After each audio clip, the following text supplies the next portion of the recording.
Boa noite a todos. Agradeço muito o convite, né, General Rui, o professor César, ao Coronel Sacomandi, e é um prazer estar aqui com vocês, conversando nessa noite de sábado, para compartilhar um pouco o trabalho, né, que fizemos lá no estado de Pernambuco. Eu vou compartilhar a minha tela.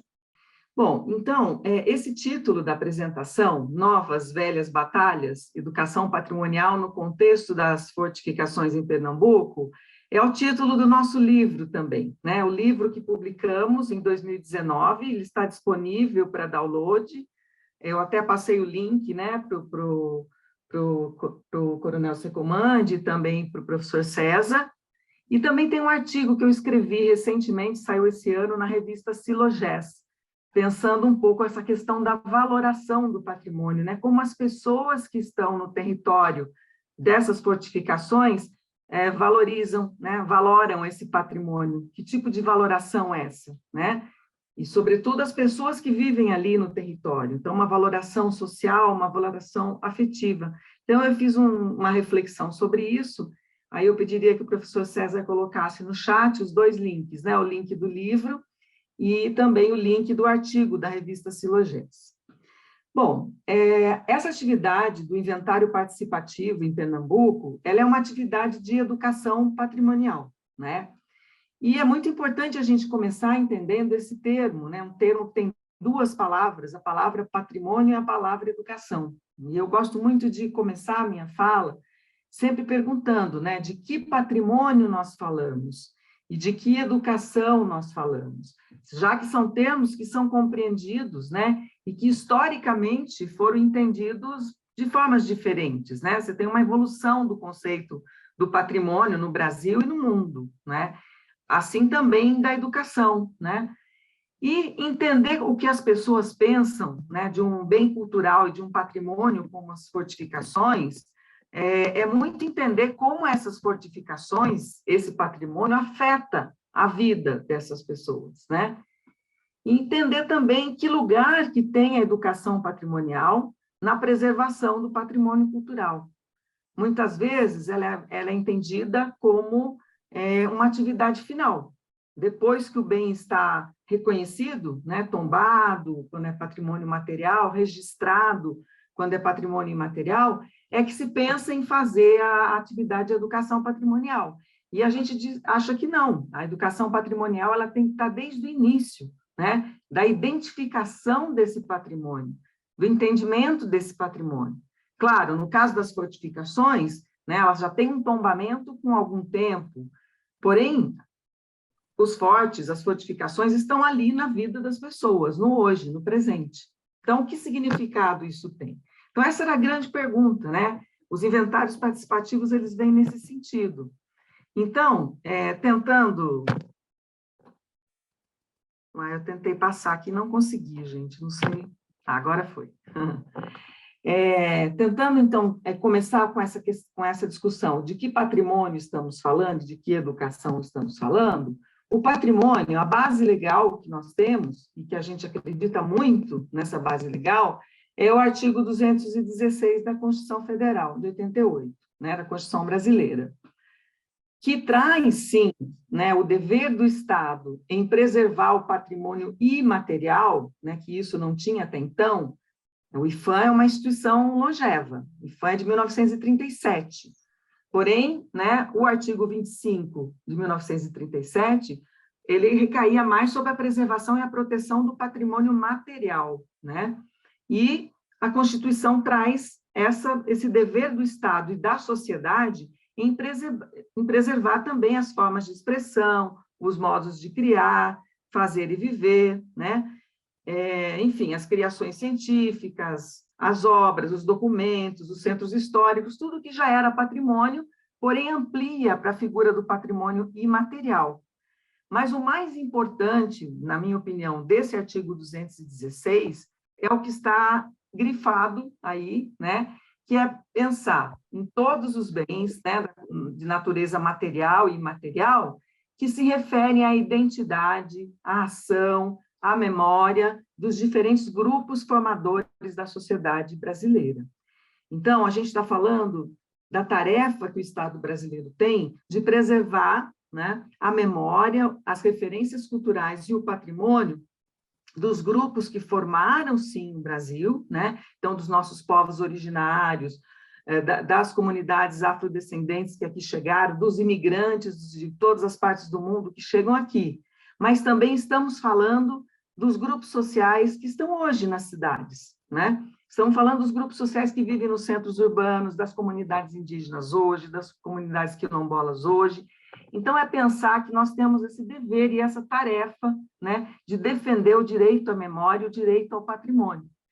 Então, esse conceito ampliado, né, de patrimônio, um conceito lato sensu, né, como fala uma amiga minha, que é a professora Simone Sifoni, isso norteia a nossa prática de educação patrimonial. É o patrimônio pensado dessa forma.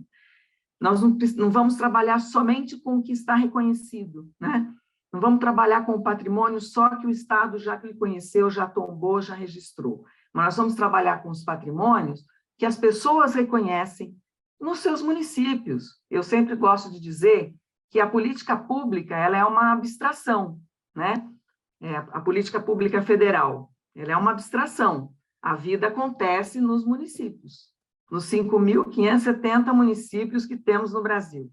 É ali que a vida está acontecendo, né? Então, é um desafio muito grande tentar entender quais são os patrimônios das pessoas, para além daqueles, quer dizer, é uma tarefa gigantesca, porque além de preservar e proteger o que já está reconhecido, o que já está tombado, o que tem reconhecimento internacional, a gente também tem essa tarefa de fazer processos de escuta para entender o que são os patrimônios dessas pessoas, né? Então, é desse conceito de patrimônio que a gente fala. E de que educação a gente fala? Bom, aqui tem dois modelos muito rápidos, só para a gente se localizar, né? Nós todos aqui, nós fomos educados numa perspectiva de educação que foi só instrutivista. A instrução, ela faz parte do processo educativo, mas ela não pode ser exclusiva, né? Nós entendemos que a educação é um processo de construção coletiva, né? As pessoas que estão no ambiente de aprendizagem, no ambiente de construir o conhecimento, todas elas têm uma leitura de mundo. Então, isso quem tem aqui filhos, netos, sabe muito bem. Por exemplo, quando a gente pede a opinião das crianças para falar sobre algo. As crianças nos ensinam, porque elas têm uma leitura da vida e do mundo que, às vezes, é até mais livre que a nossa, que já passou por tantos filtros, né? Então, é muito interessante a gente pensar que nós temos que buscar uma educação numa perspectiva que, na área de educação, chama socioconstrutivismo, que entende, né, que o conhecimento ele é gerado a partir de uma construção coletiva e que os educadores são mediadores para a apropriação desse conhecimento. Ou seja, entender que a comunidade, os grupos sociais têm um saber sobre a realidade. E no caso que a gente falando de patrimônio, a comunidade tem um saber sobre o patrimônio. Diferente da perspectiva instrutivista, que mostra somente assim, olha, alguém vai ensinar o que é patrimônio para os outros, né? E aí eu gosto de dar alguns exemplos que chocam um pouco. A gente pensa assim, olha, nós, agentes do patrimônio, pesquisadores, agentes públicos, né? O que nós vamos ensinar para a comunidade dos indígenas Wayampi, no Amapá, sobre o patrimônio deles, não é? Quer dizer, a gente tem que aprender com eles, a gente tem que escutá-los. A arte gráfica Kuziwa dos Wayampi, né, que eles desenham no corpo, enfim, toda a cosmovisão que eles têm, ela é reconhecida, inclusive, pela Unesco como patrimônio imaterial da humanidade, né? Bom, o que nós, né, que somos pesquisadores, somos professores, somos agentes do patrimônio, vamos ensinar aos indígenas Wayampi sobre o que é esse patrimônio. Nós podemos levar, por exemplo, a política de patrimônio, o que o Estado faz, né?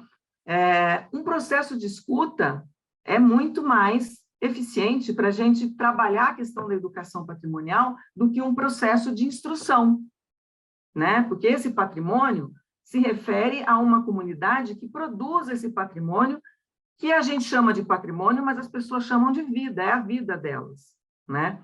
Entender o mundo, entender a explicação do mundo através de suas pinturas corporais, dos seus desenhos, não é? Então, essa perspectiva de educação instrutivista entende a comunidade, os educandos, como simplesmente consumidores de informação. Eu digo que a gente entende bem porque nós todos aqui, né, fomos formados nesse modelo, né? Entendendo que a educação é uma via de mão única. O professor tem o saber, os outros só escutam, né? Então, a gente busca, e eu falo uma busca porque não é fácil passar de um modelo instrutivista para o modelo socioconstrutivista, porque isso está tão arraigado na gente, que mesmo a gente querendo fazer diferente, às vezes a gente repete coisas que os nossos professores faziam quando a gente tinha 9, 10 anos, né? Então, entender que tem um saber local, né? Entender que o patrimônio, o bem cultural, ele está inserido num contexto da vida das pessoas, né? Que tem significados locais, né? E simbologias locais que só as pessoas que estão ali entendem, modos de falar, maneiras de se comportar, que faz parte da cultura local, né? Então, a gente fala de uma educação que é uma educação mediadora, que o professor ele é um facilitador da aprendizagem, ele está junto. Então, quando a gente vai falar de um patrimônio, por exemplo, as fortificações em Pernambuco, não significa que a gente não vai escutar os especialistas. Vocês vão ver que no projeto nós levamos os especialistas em fortificações, tivemos a presença da Milagros, né, que é presidente do Comitê de Fortificações, do ICOFORT, levamos o professor Adler para falar com as professoras. Então, tem a narrativa dos especialistas, mas ela não é a única, né? Nós precisamos ouvir as professoras, os professores, as crianças, os pais das crianças, enfim, todas as pessoas que vivem naquele território onde estão as fortificações, para a gente conseguir acessar o valor afetivo que existe do patrimônio para essas pessoas. E por isso que a gente foi com o termo referência cultural. Quais são as referências culturais do território? Onde estão o Forte do Brum e o Forte das Cinco Pontas, lá em Recife? E quais são as referências culturais lá na ilha de Itamaracá, no Forte Orange? Então, essa foi a nossa grande pergunta. Então, o inventário participativo, ele é um instrumento e uma ferramenta coerente com essa concepção de educação e com essa concepção de patrimônio que a gente tem. Então, em coerência com essas duas concepções, a gente tem uma portaria publicada em 2016 do IPHAN que traz as diretrizes e os princípios da educação patrimonial.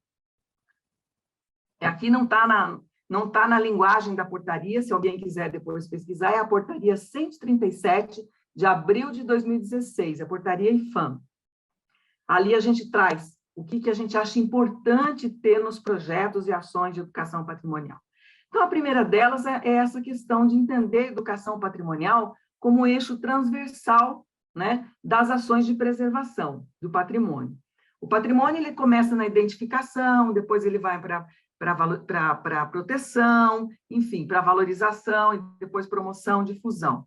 Desde o início, desde a identificação desse patrimônio, a gente entende que a educação patrimonial tem que estar lá. Então, na construção de uma candidatura como essa, né, que tem as 19 fortificações brasileiras, Pernambuco tem 3, a gente achava fundamental que na fase da construção do dossiê, nós escutássemos as pessoas do lugar, na identificação desse patrimônio para a candidatura, né? Então, isso foi um princípio que norteou desde o início o nosso projeto, né? A educação patrimonial não é só depois do reconhecimento, não é porque as fortificações estão tombadas ou porque elas vão ser reconhecidas, né? Espero que sim, espero que o processo ande, a gente tenha o reconhecimento das fortificações brasileiras como patrimônio, mas não é só depois que a educação patrimonial tem que ser uma atividade, ela tem que ser uma atividade desde o início desse processo, né?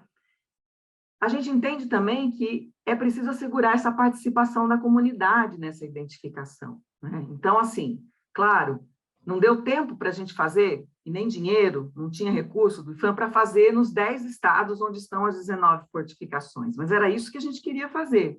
A gente queria fazer esse projeto em todos os lugares, não é? Para quê? Para que minimamente a gente conseguisse escutar as pessoas em relação ao patrimônio desse território. A fortificação é um patrimônio, mas você tem outras referências culturais, né? Que são importantes também. Outro princípio é essa percepção da educação como construção coletiva do conhecimento.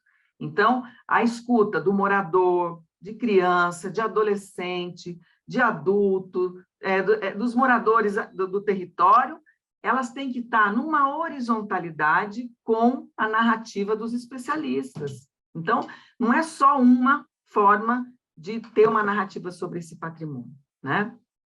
E entender que esses espaços territoriais, eles são documentos vivos do presente, patrimônio é algo do presente.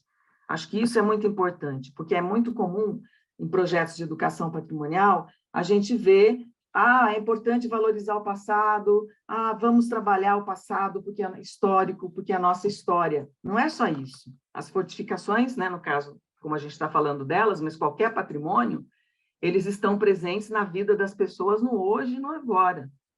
Às vezes, o significado e o sentido que as pessoas dão a esse patrimônio não é o mesmo sentido e significado do especialista, do arquiteto, do historiador, de quem está trabalhando, mas é um sentido afetivo. Afetivo no sentido que afeta a vida dessas pessoas. Dizer que a população é inimiga do patrimônio, gente, olha, pela minha experiência, eu estou com 16 anos no IPHAN, e sempre trabalhando nessa área. A população, quando você começa a fazer um trabalho de educação patrimonial, é a primeira a defender. É que as pessoas confundem, por exemplo, as pessoas falam assim, mas tem Ouro Preto, por exemplo. Ouro Preto tem uma associação de proprietários de imóveis privados, que é uma associação criada para se defender do IPHAN. Tem mesmo. Só que a cidade não é feita só dos proprietários dos imóveis, não é? Então, assim, dá a impressão que só tem o IPHAN de um lado, os órgãos de preservação de um lado e os proprietários dos imóveis do outro. E aí generaliza essa discussão dizendo, olha, tá vendo? A população é contra o patrimônio. Não é, né? A gente sabe que tem agentes contra o patrimônio, agentes sociais como especulação imobiliária, às vezes grandes empreendimentos, que aí vão, sim, atrapalhar, por exemplo, o patrimônio das comunidades indígenas, das comunidades ribeirinhas. Então, a população não, gente. Olha, todo lugar que a gente faz um projeto, é impressionante o apoio que a gente tem. Esse em Pernambuco foi um exemplo, né? Eu já vou mostrar, a gente trabalhou com escolas, com comunidade, todos eles queriam fazer e continuar defendendo a fortificação. Não é o mesmo motivo de quem é um pesquisador e tem uma linguagem especialista, só que está ali desde que eles nasceram, né? Os fortes estão ali, tem um significado para eles, e eu já vou mostrar alguns para vocês verem. Então, é isso. Os espaços onde estão os patrimônios são documentos vivos. Patrimônio é algo do presente, né? É prática social, né? Por isso, continuando aquilo que é algo do presente, o patrimônio e as referências culturais estão no espaço de vida das pessoas, né? Então, é por isso que eu sempre falo isso, fico até repetitiva. A gente que chama de patrimônio, mas as pessoas chamam de vida delas, né? Enfim, a gente vê a narrativa das professoras falando sobre como elas passam por ali no Forte Orange, né? Contando um relato da vida delas, dos avós, das mães relacionados ao forte, né? É muito interessante a gente ver como que aquela edificação ela está presente na vida das pessoas. E aí que a gente traz também lá nas nossas diretrizes, nos nossos princípios, a questão da ressignificação, né? A ressignificação desses bens culturais, ela precisa ser considerada, ela é uma potência. É uma potência pensar que as pessoas olham, né? Como lá em Bertioga também, que a gente foi no Forte, a população quer preservar aquele patrimônio. É isso que a gente percebe quando a gente começa um projeto de educação patrimonial, né? Bom, é É importante também a gente pensar que as políticas de patrimônio, elas não devem estar sozinhas, né? Não devem chegar no lugar ou no território sozinhas. Tem que lembrar que tem outras políticas públicas acontecendo, a de educação, a de planejamento urbano, a de meio ambiente. São políticas que têm que conversar se quiser fazer um projeto para o território que seja um projeto efetivo, né? Porque é tal coisa, a universidade, as pesquisas separam as coisas para serem estudadas, né? A política pública também, você tem lá os ministérios de cada política pública, mas a vida das pessoas acontece tudo junto e misturado, né?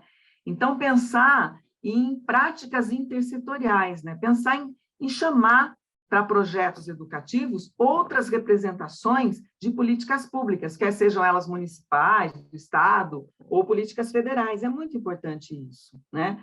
Chamar outros agentes que estão no território também trabalhando com aquelas pessoas e com aquele território.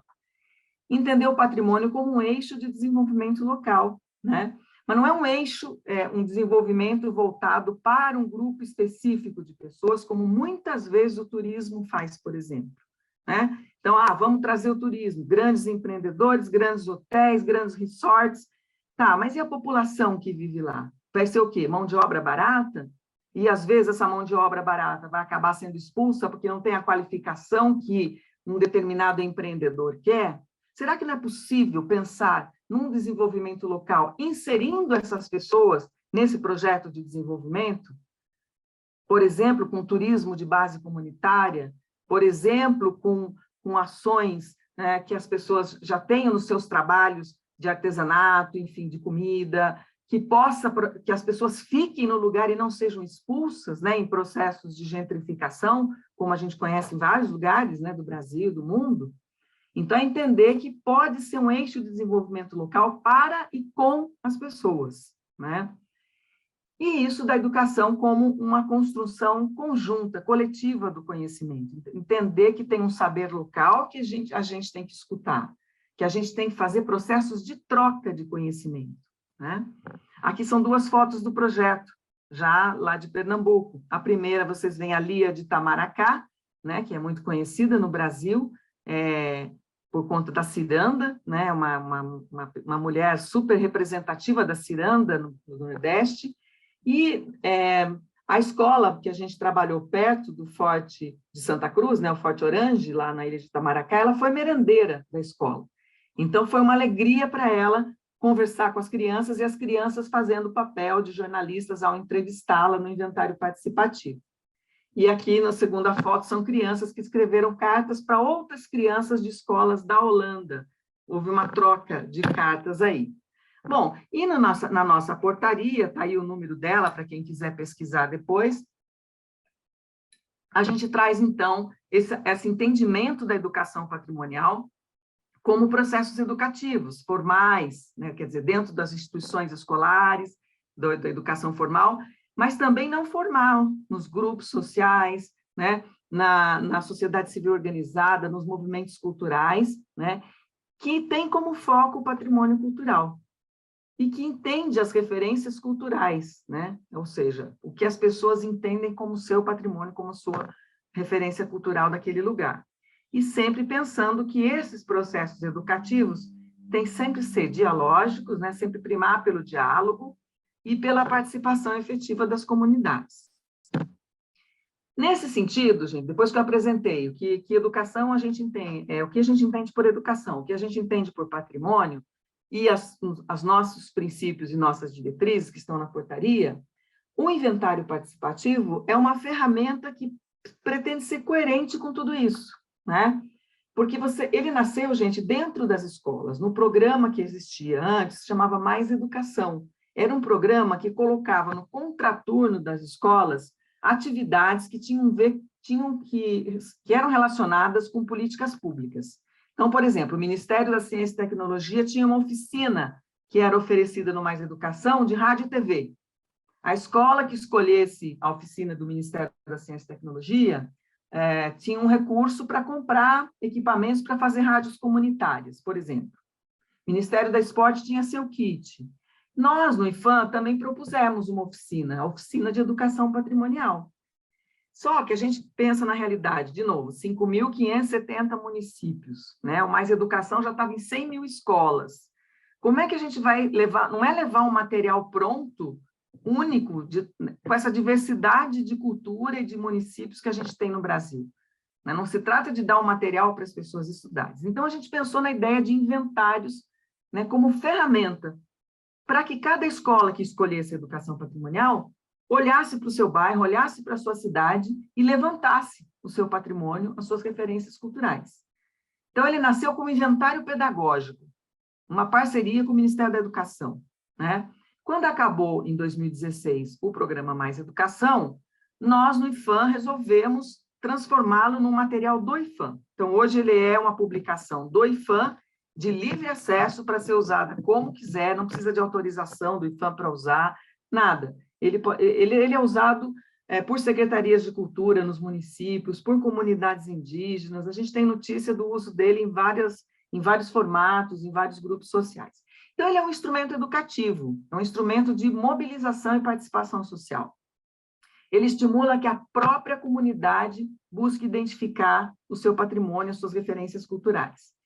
E entende essa comunidade como protagonista para fazer isso, né? Claro, os inventários participativos podem ser feitos em parceria. Esse lá em Pernambuco foi feito em parceria. Então, com a Secretaria de Educação dos municípios, com as professoras, nós do IPHAN, os museus, né? O Museu das Cinco Pontas, lá no Forte das Cinco Pontas. Então, é um colabor, né? Um trabalho colaborativo para que as pessoas identifiquem o seu patrimônio. Então, é uma ferramenta de múltiplos desdobramentos de trabalho. O que sai dele? O que os grupos quiserem. Tem grupos que querem fazer um dossiê do patrimônio no território. Nesse caso de Pernambuco, o que as professoras e a comunidade escolar quis? Fazer um livro, uma exposição. Foi o que nós fizemos, né? Então, é claro, quando tem recurso é melhor, mas a gente tem notícia do uso de usar o inventário participativo na escola, mesmo sem recurso, né? Porque na educação as professoras acabam dando um jeito e tal. Mas o ideal é que se tenha, inclusive, para os produtos, para as saídas dos alunos, para conhecer os bens culturais, né? Esse é o formato dele, só para vocês conhecerem, ele também está disponível no site do IPHAN,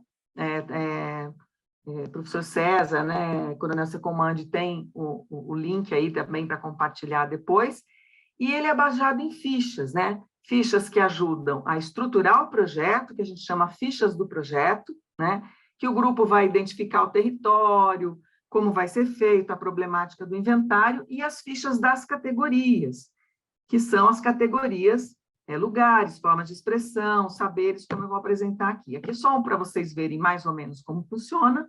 Então, além de ter uma ficha dessa forma, tem a explicação do preenchimento de cada campo dessa ficha, né? Bom, as categorias do inventário participativo são lugares, né? Lembrando que são lugares que têm significados especiais, né? Então, por exemplo, no caso das fortificações, foram apresentadas, nas oficinas que nós fizemos, as professoras e os alunos, os pais dos alunos, mostravam para a gente lugares relacionados às fortificações que para eles eram super importantes.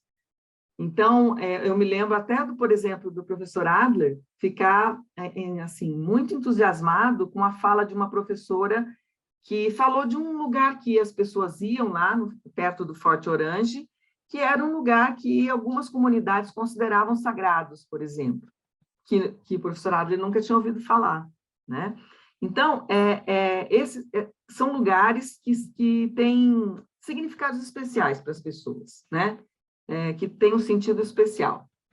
Tem a categoria de objetos também, né? Que tem a ver que se relacionam com a memória, com a experiência das pessoas, que pode ter uso cotidiano, que pode ter uso relacionado às devoções religiosas, né? Como instrumentos de trabalho. Tem a categoria formas de expressão, por exemplo, eu tinha dado o exemplo dos grupo indígena dos Wayampi, no Amapá, né? Com a pintura corporal, com a arte gráfica dos Wayampi, é uma forma de expressão, é como eles se mostram e se expressam no mundo.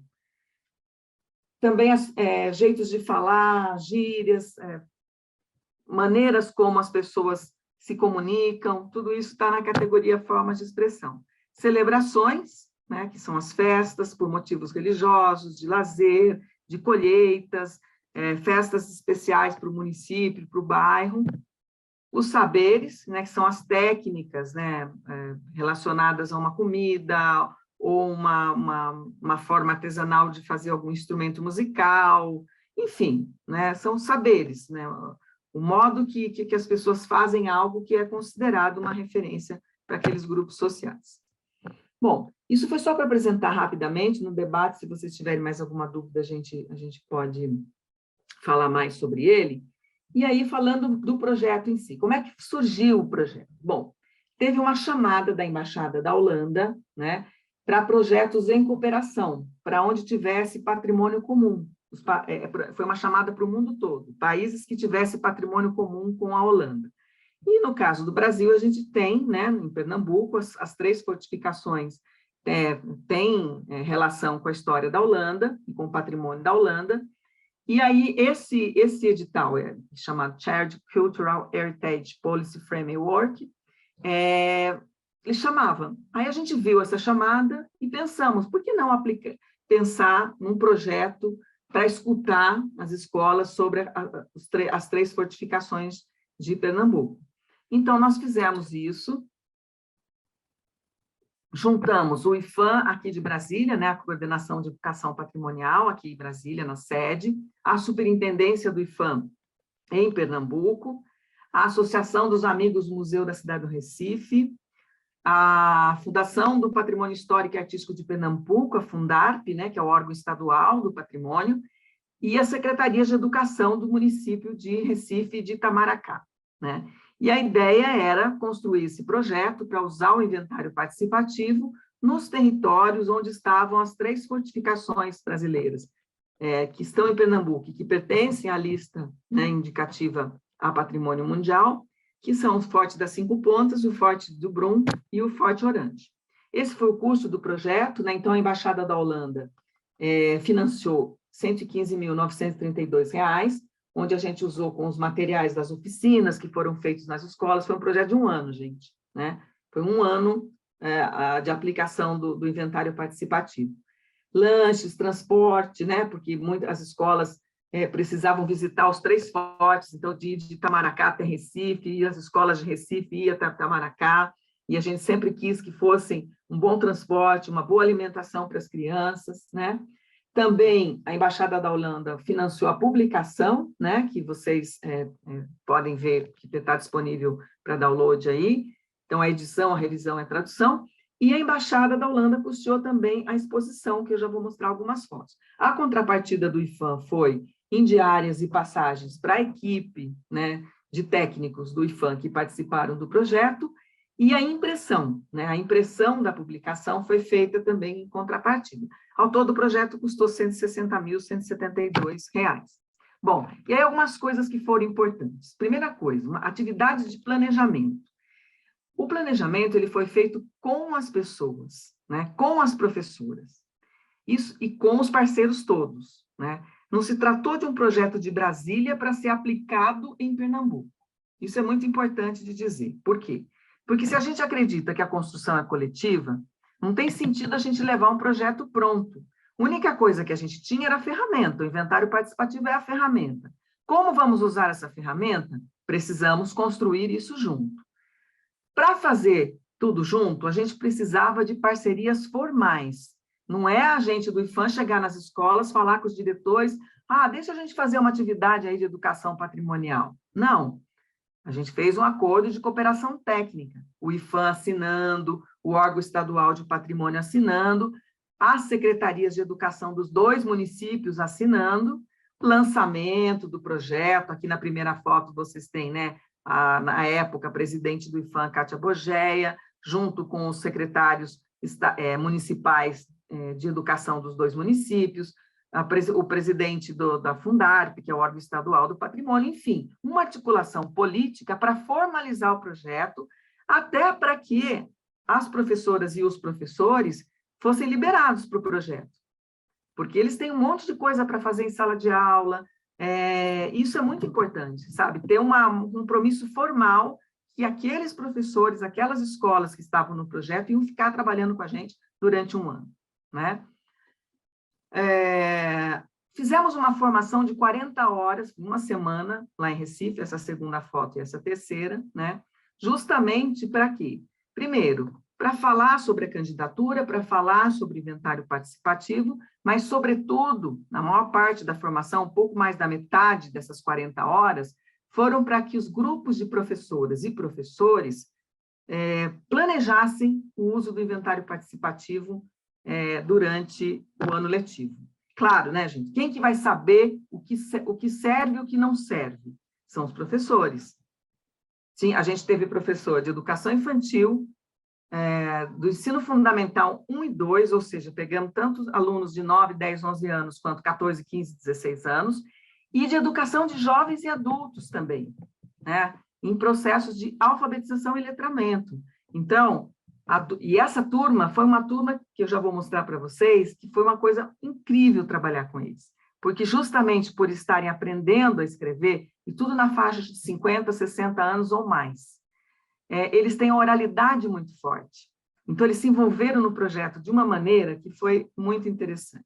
Então, essa formação de 40 horas foi super importante para que os professores saíssem de lá com um planejamento para aplicar durante o ano. Claro, planejamento é planejamento, foi flexível, eles mudaram, o IFAM de Pernambuco estava sempre presente nas escolas, a gente foi pelo menos umas 6 vezes durante o ano também, né, aqui de Brasília, mas a ideia era que os professores fizessem esse trabalho, mas que saísse da formação com esse planejamento. Aí, então, o Forte das 5 Pontas e o Forte do Brum, né, aí em Recife, essas foram as 4 escolas que a gente trabalhou, né? Então, nesses bairros, e são bairros de vulnerabilidade social, as escolas estão inseridas em bairros de vulnerabilidade social. Isso foi muito importante para a gente entender também esse processo de escuta nas escolas. E aí, o Forte Orange, né, o Forte Fortaleza de Santa Cruz, aqui na Ilha de Itamaracá, e as 3 escolas da Ilha de Itamaracá com as quais nós trabalhamos. Foram um total de 15 professoras e professores, né? Bom, nessa semana de formação, como eu falei, a gente preparou, aqui nessa foto de baixo, um caderno do professor, né? Inclusive com matriz de planejamento, para que eles, depois que nós oferecemos algumas experiências, né, de metodologias participativas, de processos de escuta, aí sim, eles em grupo, eles conseguiam, por faixa etária, então os professores que atendiam educação infantil se reuniram, educação de jovens e adultos se reuniram, para planejar como ia ser o uso desse inventário participativo. Aqui está o professor Adler também participando da formação com a gente, né? Bom, aqui alguns exemplos de algumas atividades. Pessoal, no livro tem tudo isso que eu estou falando, está tudo descrito, pormenorizado lá no livro, né? Que é o capítulo que a gente fala das estratégias, né? Isso é uma coisa interessante do projeto. O universo das fortificações, né? Estou aqui em pessoas que trabalham com isso há muito tempo, ele tem um universo léxico próprio, né? Um universo de palavras próprias. Estratégias, combatentes, enfrentamentos. Então, essas palavras todas vieram, né, para o nosso projeto. Então, os capítulos do livro, os capítulos do livro trazem isso. Quem são os combatentes? Né? Quais são as lutas? Então, foi muito interessante. Aqui são crianças, né, da educação infantil e do ensino fundamental 1, fazendo uma brincadeira, uma atividade lúdica, que o educativo do Museu das 5 Pontas já fazia, que é fazer fortes de papelão, e cada criança dava a sua característica do forte, o seu desenho, a maneira que queria fazer. Até aí nenhuma novidade. O mais interessante desse projeto, dessa atividade, é que depois que eles terminavam o forte, eles trocavam de forte para levar para casa. Então, o Joãozinho, ele pegava o forte e trocava com a Maria. A Maria levava o forte do João para casa e vice-versa. Quando eles voltavam, depois de 2 semanas, as crianças ficavam assim, uma brava com a outra. Olha, você não cuidou direito do meu forte, está quebrado. Você deixou de escolar o meu adesivo. E aí, isso era uma maneira do educador do museu depois chamar essa discussão do que é coletivo, do que é individual, do que faz parte da nossa memória coletiva, por que se cuida do que é coletivo. Então, foi uma atividade bacana, né? E também esteticamente bonita, né? Porque as crianças são super criativas, trouxeram coisas muito legais aí. As visitas, gente, além da fala dos educadores dos museus, né, que já tem uma fala sobre as codificações, cada forte ali vai ter uma narrativa e uma explicação que o educador dá, a gente fez atividades que deixavam as crianças livres no espaço também, e depois elas criavam histórias, criavam histórias fictícias, e desenhavam essas histórias fictícias também, mostrando que lugares, né, do forte ou do território em torno do forte era o mais importante para elas. Então, as visitas foram para além daquela visita guiada, né? Então, eram visitas também que a gente precisava que a exploração do território do forte fosse feito a partir de uma liberdade das crianças e dos jovens também, né? Aqui são os especialistas, né, também as oficinas, a palestra da Milagros, do Ecoforte, enfim, diálogos com especialistas e com os professores, que depois eram levados também para um debate mais amplo com os alunos. Aqui é uma oficina de slam, que era uma oficina dessa batalha, que é o hip hop, né?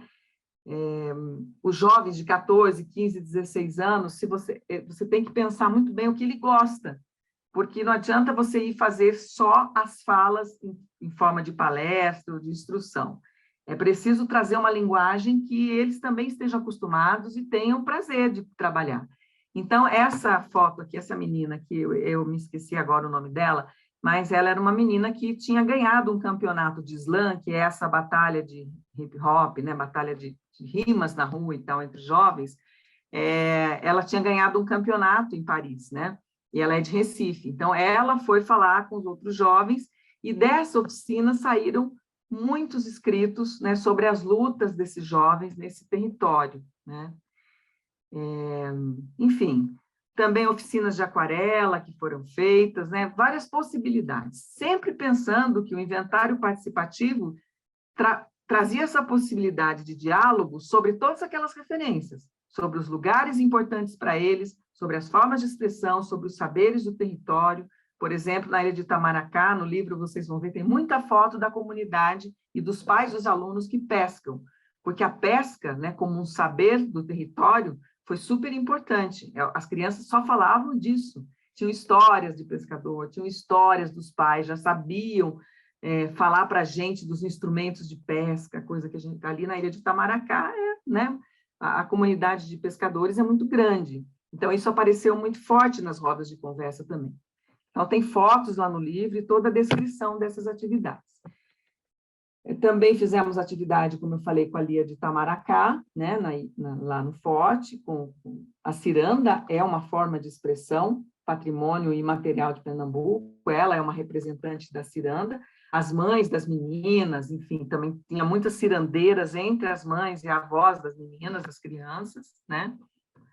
E no mercado de afogados, aqui perto do Forte do Brum, a escola e as crianças resolveram fazer a ficha de lugar do inventário participativo com o mercado, porque o lugar mais importante para as famílias, para que as crianças trouxeram, era o mercado, era a feira, onde eles se encontravam, pensando muito a feira e o mercado como espaço de sociabilidade, de encontro, não só para comprar e vender, né? Isso é uma coisa interessante, a gente pensar como as feiras e os mercados resistem, né? Apesar da gente ter supermercados, a gente ter shoppings, a gente ter todas as feiras, os mercados estão ali, e a gente adora ir em feira e mercado. Por que a gente gosta tanto, né? O que tem? Então, isso foram as próprias crianças que apontaram como possibilidade. Além do livro, então, que a gente publicou, no dia que a gente inaugurou essa exposição, do Novas Velhas Batalhas, o livro foi lançado. Quem eram os autores dos livros? Todos os participantes dos projetos. As crianças, os adolescentes, os adultos da educação de jovens e adultos, as professoras, os professores, os técnicos do IFAM, nós, todos. É um livro autoral de todo mundo. Quando você abre o livro, você vê o nome em ordem alfabética de todo mundo, né? Claro, teve uma pessoa que organizou esse livro, que nós contratamos, que foi a Gabriela Romeu, mas a autoria do livro é coletiva, né? E nessa exposição, então, tem a parte mais do contexto da candidatura, das fortificações, né, explicadas aí na exposição e dialogadas com as crianças, mas também, né, tem algumas partes da exposição que ficaram muito interessantes. Por exemplo, a ala de combatentes. Quem eram os combatentes? Quem mora no território, quem está enfrentando a vida no território e está identificando suas lutas no território, né? Então, essa solução dos monóculos com linha de pescador, né, que ficou muito interessante, porque tanto nos 3 fortes ali você tem uma relação com a pesca, né? Essa solução foi dada pela nossa colega Cândice, né, que vocês conhecem também, da área internacional do IFAM, e a gente achou uma solução muito interessante. Nesses monóculos tinha todo mundo, todo aluno, e toda aluna, e todo professor, toda professora tinha uma foto. Cada monóculo era a foto de um combatente do projeto, né, de um professor, de uma professora. Elas moram, a escola é do lado, no bairro Santo Amaro, do lado do Forte do Bruno. Olha, mais de 50% das pessoas ali não tinham entrado no forte, nunca. É uma coisa muito interessante da gente pensar. Eles conheciam e tinham uma relação com o forte por fora, né? Tem um pescador, por exemplo, eu não sei se está aqui a foto dele, quando a gente entrevistou ele o barco e coloco aqui para comer o meu lanche, né, na parada do meu trabalho, e eu sempre parei aqui, então, para mim, ele é a minha sombra. É uma relação, como eu disse, afetiva com o forte, no sentido de que aquela edificação para ele é super importante no dia a dia do trabalho dele. Mas ele disse assim, olha, mas sabe que eu nunca entrei? Eu acho que não pode entrar lá, né? Não é para mim. Né? Então, assim, depois a gente levou todo mundo e tal, mas, assim, são coisas interessantes para a gente parar para pensar, né? Patrimônio para quem, né? Quem que é o patrimônio, né? Então, e aqui algumas fotos, né?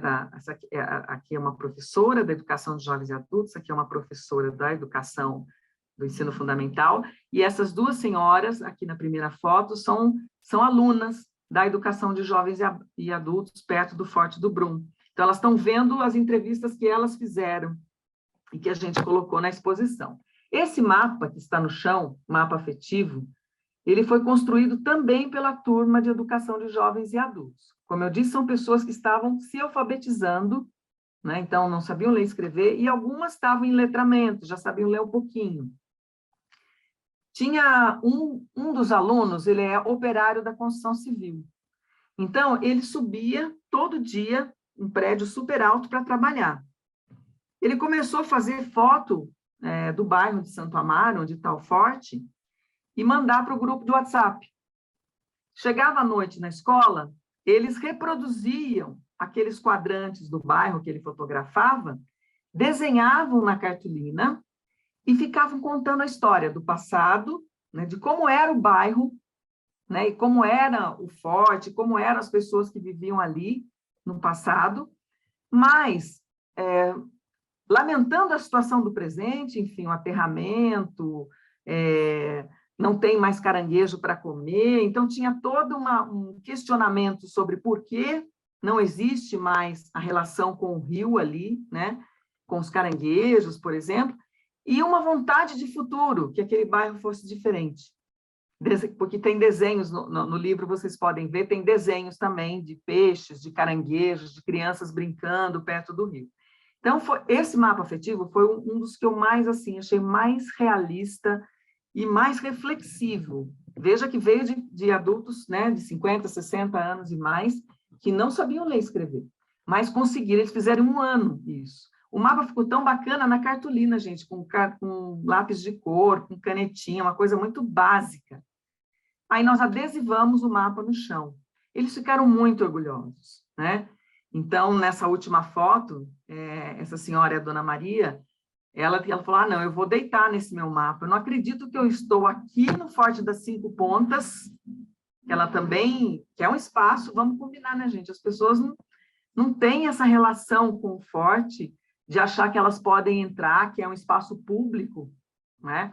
Então, elas entrarem num espaço desse, com uma obra que elas fizeram, adesivada no chão do museu, foi realmente uma coisa que foi emocionante, assim, para todo mundo no dia da exposição, né?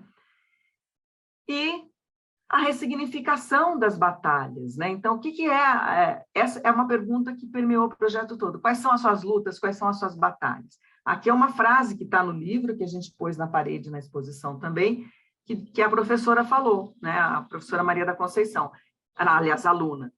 Ela disse assim, ó, nossos fortes estão aí há muitos anos e não caíram, e nós também vamos continuar aqui, na nossa luta, com as nossas fortalezas, sobrevivendo a cada manhã, uma batalha a cada manhã. E no final da exposição, a gente pôs a pergunta, qual é a sua batalha? Né? Então, todo dia as pessoas escreviam com giz, aí apaga, e cada visitação é possível que as pessoas façam essa interação com a exposição, e com o conceito da exposição, que é a luta, a batalha, enfrentamento. Aqui são algumas frases, né, que está no livro lá também, dos depoimentos dos participantes. Ó, minha batalha é essa aqui, é trabalhar para sobreviver. A gente vive do que ganha. Deixa eu só fazer uma coisa aqui. A gente vive do que ganha. Se você for agora lá, na Ponta do Brum, está cheio de um bote chamado baiteira. São 70, 80 pessoas que vêm pescar para garantir a sobrevivência. Em cada baiteira vão dois. Um mergulha e o outro fica em cima da baiteira. A galera fica dentro da lama, dentro da água. Aí ele mergulha, pega e o outro vai tirar a lama. É assim, na lama. Então, esse o Calbi é o pescador que contou para a gente que não...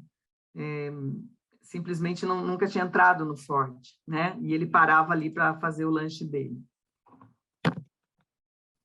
Aqui é uma outra, né? Só um minutinho.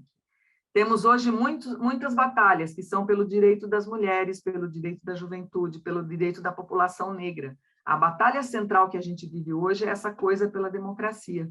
Ter o direito de se manter no Estado democrático, em que eu tenho o direito de me organizar e de discordar do governo, por exemplo. Se a gente fere a democracia, fere todos os outros direitos. A uma saúde digna, uma educação de qualidade, assistência social, a ter direito de viver. Se manter trabalhando para continuar se alimentando, mas não pensar só em si, também no coletivo. Essa é a principal batalha. A luta da gente é todo dia. E da professora Geiviane, quando as pessoas me veem, elas vêm falar comigo como professora. E tem aquele sentimento de pena. E ela diz assim, ó, não sou sofressora, no sentido de sofrer, né? Sou professora. Escolhi ser professora. Ah, e você vai ser professora da rede pública de Recife? As pessoas pensam que os meus alunos são marginais. Não são. A gente tem que lutar por essas pessoas todos os dias. A gente não pode abandonar, não. Todo mundo critica que o professor assumiu o papel de psicólogo, e é mesmo. A gente acaba sendo psicólogo, mãe e pai.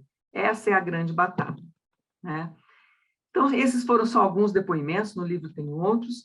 E aí, aqui eu trouxe, para finalizar, gente, eu estou finalizando, como é difícil isso, né? A gente perceber essa dimensão afetiva do patrimônio. Quais são os desafios? Bom, primeiro, exercitar novas metodologias e novas estratégias, né? De educação, eu estou falando. Não só ficar nas instruções, nas palestras, mas, sobretudo, fazer esses processos de escuta que dê visibilidade para essas múltiplas narrativas do patrimônio. Ampliar a variedade do suporte dessas narrativas. Então, processos de arte e educação, processos poéticos, né, que se aproxime das pessoas para elas trazerem toda essa relação que ela tem com o patrimônio. Considerar a variedade de sujeitos que têm o que falar, né, sobre o patrimônio, sobre os bens culturais como parte das suas vidas. Reconhecer que a gente tem uma pluralidade, uma diversidade de conhecimentos sobre o patrimônio, que não são só os conhecimentos acadêmicos, né, das políticas públicas, né? E entender que tem esse monte de fala, um monte de narrativa, e que nenhuma é a única e nem a mais importante, né? E essas conexões, né, entre educação e patrimônio, socioconstrutivismo, metodologias participativas, como eu falei no início, né, da minha fala aqui, que a gente segue aprendendo isso, segue aprendendo a fazer essas coisas, né? Porque nós não tivemos uma formação, em um itinerário de formação que fosse dessa forma, né? A gente teve uma educação muito mais instrutivista do que no sentido de construção coletiva. E, sobretudo, superar o entendimento de educação patrimonial como divulgação e como informação sobre o patrimônio. A educação patrimonial é uma forma de você reunir as pessoas, mobilizar as pessoas em torno do patrimônio. Então, é isso. Agradeço muito a oportunidade. Está aí o meu contato, meu e-mail, se alguém quiser entrar em contato, né? O livro físico ainda tem no IPHAN. Vocês podem mandar um e-mail para mim, que eu repasso para o IPHAN, mas eu agora estou no Instituto Brasileiro de Museus, né, desde semana passada, mas a gente pode repassar. Ou diretamente no IPHAN, no e-mail da Educação Patrimonial, vocês podem pedir o livro também físico, né? É isso, gente. Muito obrigada. Muito obrigado, Sónia. Muitos parabéns pela comunicação que acabou de nos fazer. Muito interessante esta forma de abordagem do património. Um desafio muito interessante nos dias que correm, que é a dificuldade de trazer as comunidades e principalmente os mais jovens ou os com menos formação para abordar de uma forma diferente e diferenciada o património que os rodeia e que, de certa forma, às vezes se vai afastando um pouco. Gostaria de abrir, então, o áudio a quem quiser colocar alguma questão ou fazer alguma pergunta. Neste momento já temos o José Geraldo inscrito. Podem se inscrever mais. Podem ou levantar a mão ou inscrever-se no chat da reunião. Rui, Muito bem. só um Sim. instantinho. Só César. lembrando que a Sônia foi estupenda, só que ela usou uma horinha inteira, né, Sônia? E aí agora eu peço que os demais que forem fazer suas falas sejam, pelo amor de Deus, sucintos, para que a gente consiga acabar isso dentro do prazo. Zeraldo, é contigo. Bom, boa noite a todos. Desculpa. Boa noite a todos. Eu queria louvar e parabenizar a professora Sônia Regina Florencio. O tema de hoje ele veio muito a calhar, porque nós somos de Santos, e a senhora sabe, conhece que Santos é uma cidade de um museu aberto. E nós estamos lutando para que Santos tenha um inventário dos equipamentos, dos museus, da arquitetura portuguesa, principalmente, porque nós entendemos que turismo histórico gera trabalho e, consequentemente, renda, né? Principalmente para o nosso jovem.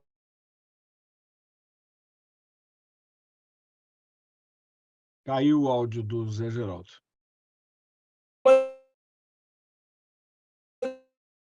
O campo e conheço o rococó, os neoclássicos, os barrocos, e aí nós chegamos a um valor para fazer esse convênio, professora. Infelizmente, nós, do Movimento para a Memória José Bonifácio, não conseguimos viabilizar isso. A minha pergunta é, professora, é possível?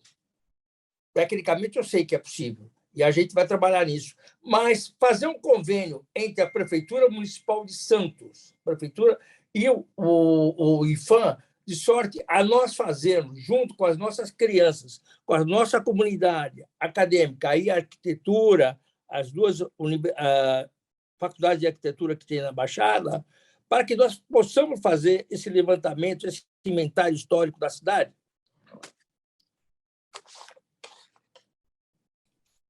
Obrigada pela pergunta, Geraldo. Eu acho que sim, olha, claro, tem um inventário, que é um inventário mais técnico, né? Pelo que o senhor está falando. Agora, em relação ao trabalho de educação patrimonial, do inventário com escolas, isso não é muito difícil de se fazer, né? O professor César conhece, né, as pessoas, como eu disse, eu não estou mais no IPHAN, né? Mas é possível procurar o IPHAN para pensar, por exemplo, em um acordo de cooperação técnica, como nós fizemos lá em Recife, né? Com as universidades, projetos de extensão da universidade, junto com a prefeitura e junto com o IPHAN, é possível se pensar, né, em projetos, sobretudo envolvendo o IPHAN São Paulo, né, como nós fizemos em Pernambuco. Isso foi muito bacana. Quer dizer, nós, em Brasília, na área de coordenação aqui, a gente não podia estar presente o tempo todo, mas os técnicos do IPHAN Pernambuco, sim, estavam mais próximos das escolas, podiam ir. Então, eu acho que uma saída bacana para projetos de educação patrimonial com as escolas é fazer uma parceria entre o IPHAN, né, a prefeitura pode solicitar o IPHAN São Paulo, por exemplo, pensar, aproveitar que o professor César está aqui, por exemplo, pensar em projetos de extensão, né, com as faculdades, e usar o inventário participativo nesse sentido. Acho que é possível, sim. Isso é diferente do inventário mais técnico, que se eu entendi certo da tua fala, tem uma parte que é o inventário mais técnico, que daí é um caminho diferente dentro do IPHAN, né, para se fazer, com o departamento de patrimônio material, enfim, que aí realmente requer um trabalho mais de especialistas. Mas a parte de projetos educativos, com certeza. Eu acho que quanto mais parcerias você juntar, né, você pode usar, inclusive, um instrumento jurídico, que é o acordo de cooperação técnica. O acordo de cooperação técnica não precisa ficar esperando ter um dinheiro para ser investido nisso, né? O acordo de cooperação técnica pressupõe que não tem repasse de recurso de uma instituição para outra, mas tem sim, por exemplo, financiamento de viagens para ir junto, para fazer formação dos professores, tanto das universidades quanto do IPHAN. Então, é possível fazer algo nesse sentido, né?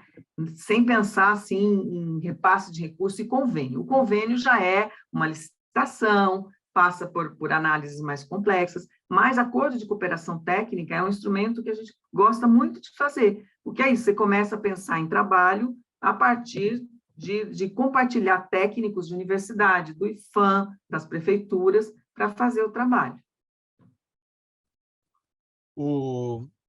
Sônia, deixa eu fazer um complemento para o Zé Geraldo.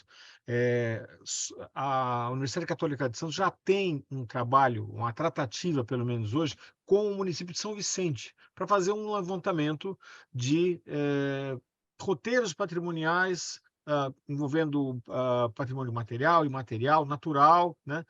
É uma coisa embrionária, na aproximação do poder público com a universidade, mas capitaneado por grupos de pesquisa da universidade, tanto na pós quanto na graduação, que já tratam a questão do patrimônio. E é lógico que aí a gente tem sempre o IPHAN como uma referência e um apoio para esse tipo de ação. Então, a Prefeitura de Santos não precisa necessariamente ir direto ao IPHAN. Ela pode se aproximar da universidade. Acho que aquele fórum que a gente teve na sexta-feira, lá que vai ser lançado na segunda edição, vai ter que migrar para isso. Vai ser lançado um fórum, o segundo Fórum Nacional de Turismo Histórico Cultural na cidade de Santos, e uma das linhas que a gente está tentando colocar nesse fórum é justamente essa proximidade das universidades, no entendimento que elas fazem essa interface com a comunidade para facilitar essa comunicação e uma apropriação coletiva desse patrimônio. Ô César, eu não querendo abusar do teu tempo, mas é importante, claro, se nós pudermos abrir isso que você falou com a Prefeitura e a Universidade de Santos, no caso de Santos, nota 1000, já estou realizado. Mas eu não vejo só isso, César. Eu vejo, professora, também existe um patrimônio dos carmelitas de 2.100 metros quadrados aqui em Santos, que a senhora conhece, deve conhecer, o Convento do Carmo, que está exatamente há 92 anos se deteriorando. São 2.100 metros quadrados, 2 igrejas, um cemitério que existe lá e uma série de obras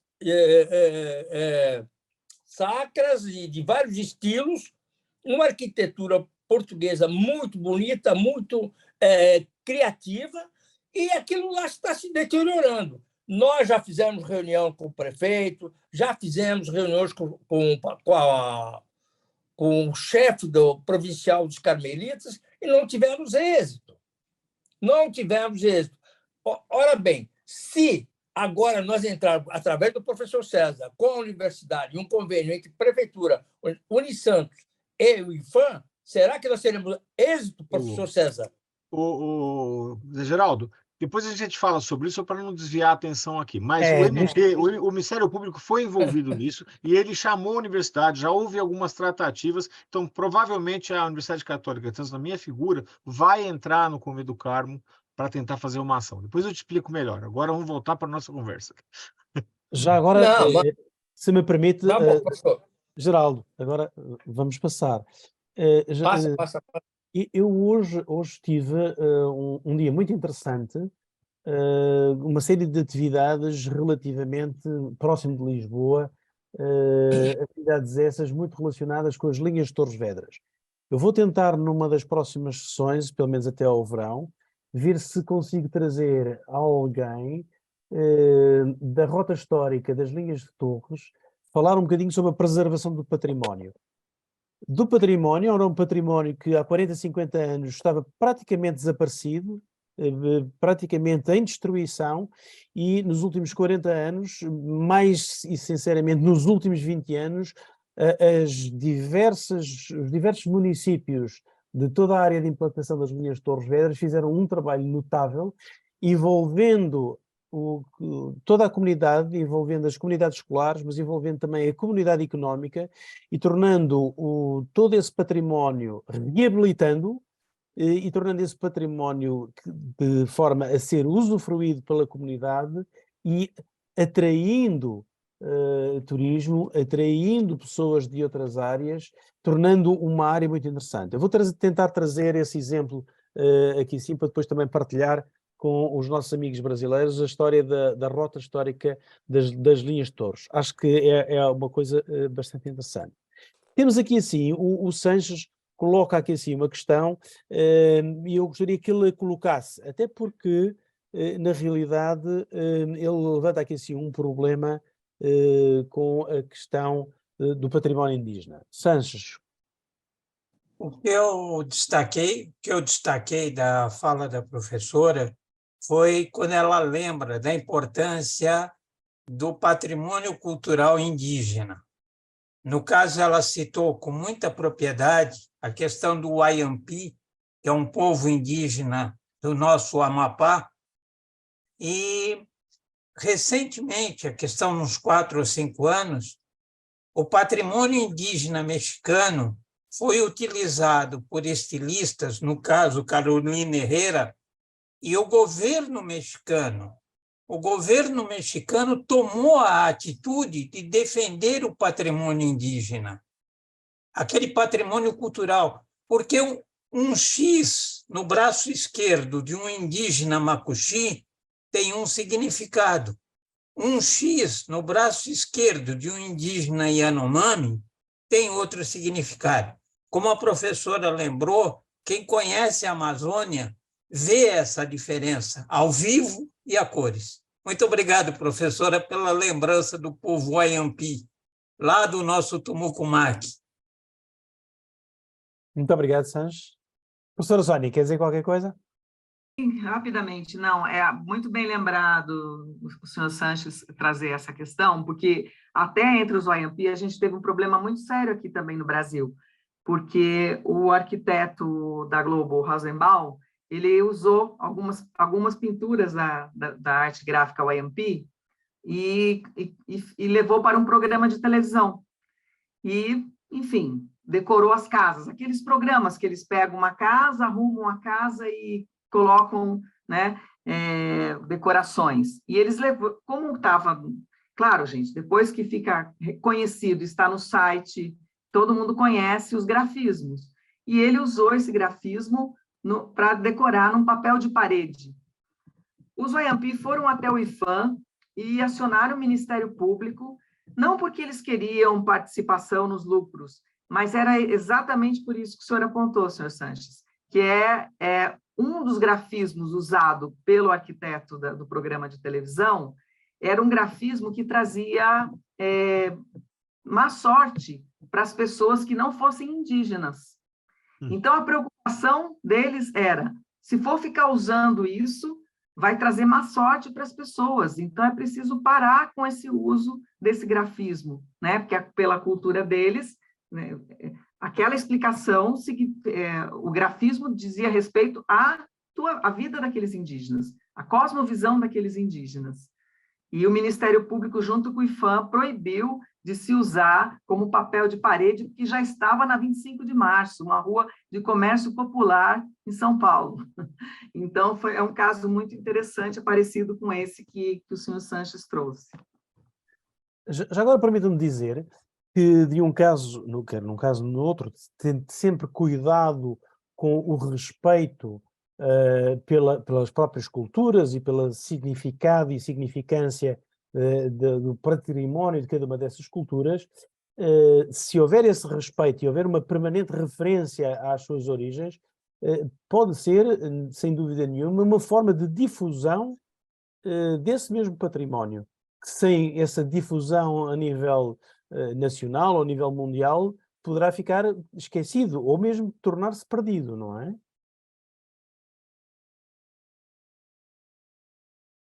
Não sei se a professora quer também falar um bocadinho sobre isso. A questão do respeito e da referência.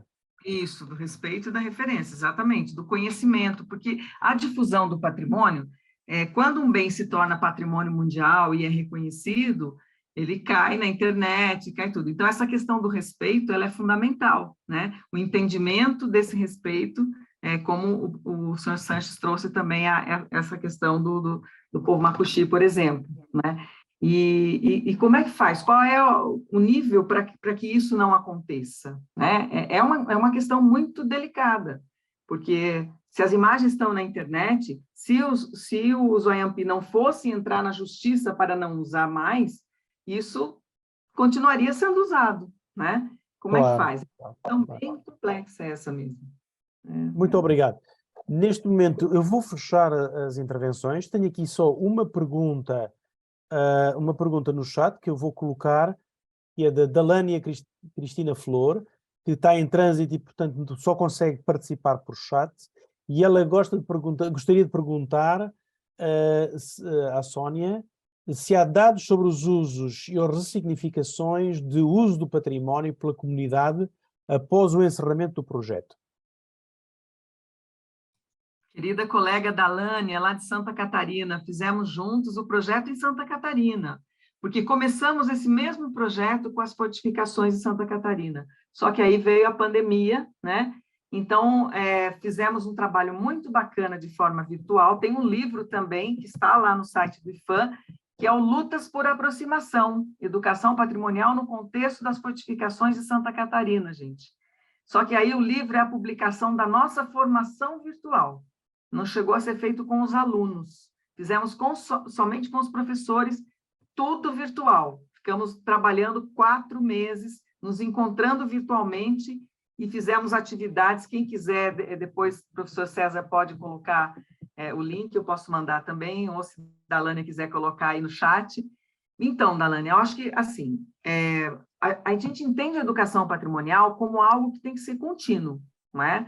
Então, a ideia era que o inventário participativo, ele motivasse, né, que fosse um processo educativo que motivasse o trabalho com patrimônio. À época, a gente já estava percebendo que as professoras estavam propondo inserir o tema do patrimônio no projeto político-pedagógico de cada escola. Então, isso já era um resultado bacana. Veja que nós lançamos o livro em 2019, 2020 veio a pandemia. Então, nós ficamos aí 2 anos, 3 anos, né, sem conseguir saber o que estava acontecendo nas escolas, né?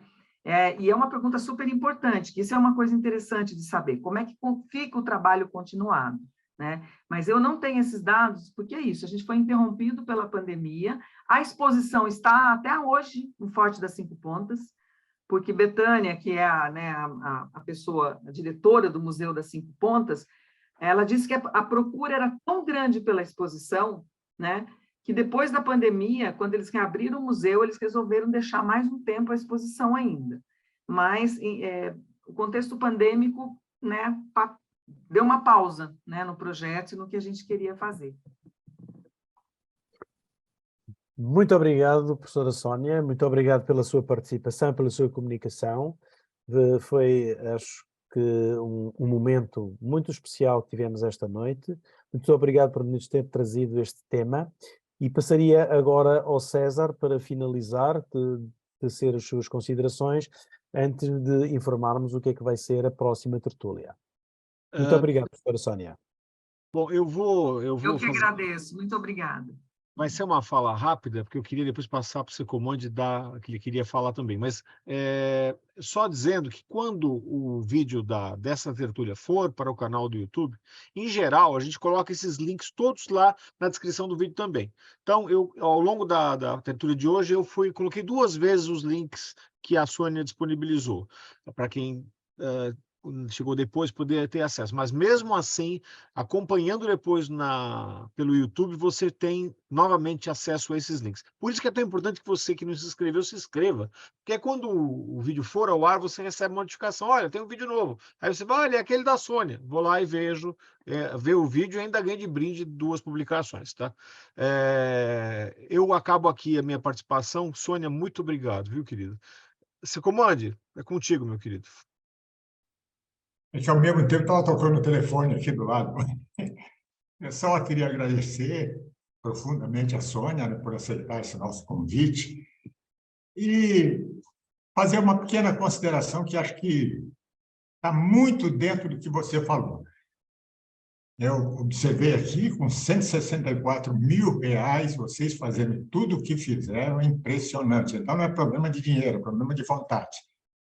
Nesse problema de vontade, que a gente percebe que você está querendo colocar aí, é que tem o IFAM do lado, tem o Estado, os municípios dos outros, e a gente não consegue encaixar no meio a sociedade. Quer dizer, por exemplo, o César, com essa imagem que ele tem no fundo, quem olha para isso é um patrimônio público. Então, eu não tenho nada a ver com isso. Quer dizer, essa inserção da sociedade é fundamental. E é exatamente o trabalho que você está fazendo, né? Com muito pouco recurso, que é a vontade, né, de fazer alguma coisa. Obrigado por ter aceitado nosso convite. Muito obrigado, Délcio. César, não sei se quer dizer alguma coisa. Não. Para mim, é só, se você quer falar da próxima tertúlia, é contigo. Bom, sim, senhora. Muito obrigado mais uma vez à Sónia Rampim e vamos falar então um pouco sobre a próxima tertúlia. A próxima tertúlia seria a 29 de abril, no entanto, eu não estou disponível em termos de tempo, não estou em Portugal e não estou mesmo possível de me ligar e, portanto, vamos ter que atrasar uma semana. Ao atrasarmos uma semana, para o dia 6 de maio, o palestrante que estava, digamos, contratado para o dia 29 não está disponível. E então vamos ter que alterar, ele falará já na tertúlia no fim do mês de maio, e no próximo dia 6 de maio, quem vai fazer a tertúlia será eu. Vou fazer aqui assim e vou trazer aqui assim um tema que me parece interessante, vocês dirão, mas que tem a ver um bocadinho com o ano da independência, e vamos analisar o quadro do Pedro Américo, Independência ou Morte, e olhar um bocadinho o quadro e ver um bocadinho a forma também como os próprios brasileiros olham para o quadro e veem este quadro que é tão representativo e que está no imaginário de todos os brasileiros sobre a sua própria independência. Portanto, desafios daqui a 3 semanas para voltarmos aqui assim, a termos uma tertúlia e vamos falar sobre o quadro de Pedro Américo. César, por mim, muito boa noite deste lado. Boa noite a todos, bom domingo amanhã e fiquem com Deus. Muito obrigado, muito boa noite a todos. Boa noite a todos.